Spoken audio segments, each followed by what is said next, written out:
ब्रह्मांड है। हर कण कण में अर्जुन को कृष्ण ही नजर आते हैं, अर्थात हर कण में परमात्मा निवास रहते हैं।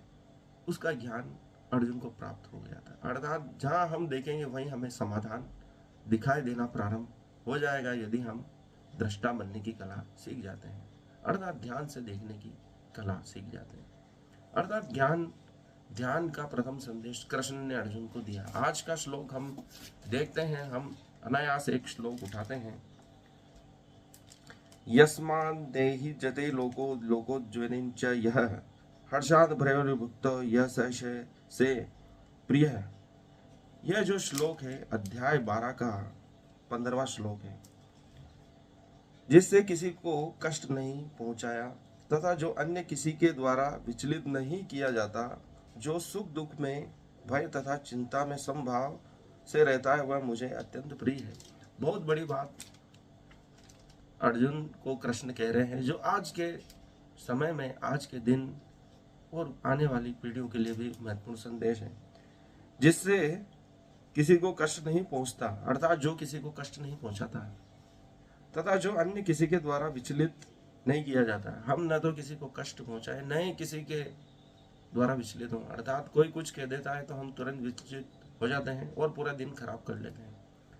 कृष्ण कहते हैं कि ऐसा भी करने की आवश्यकता नहीं है।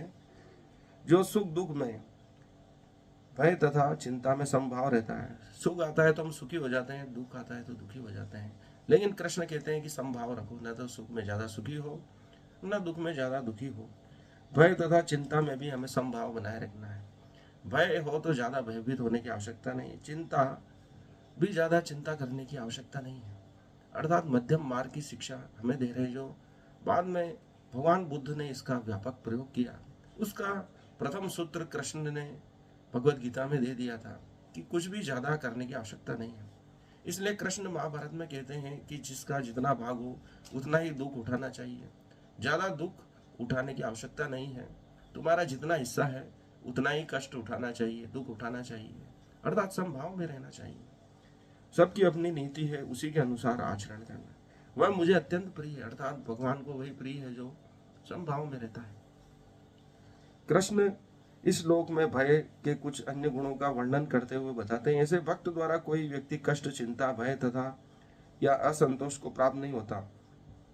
क्योंकि भक्त सबों पर दयालु होता है, अतएव वह ऐसा कार्य नहीं कर सकता जिससे किसी को कोई चिंता हो, अर्थात किसी को कष्ट नहीं पहुंचाता भक्त।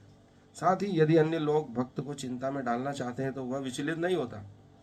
यह भगवत कृपा ही है कि वह किसी बाह्य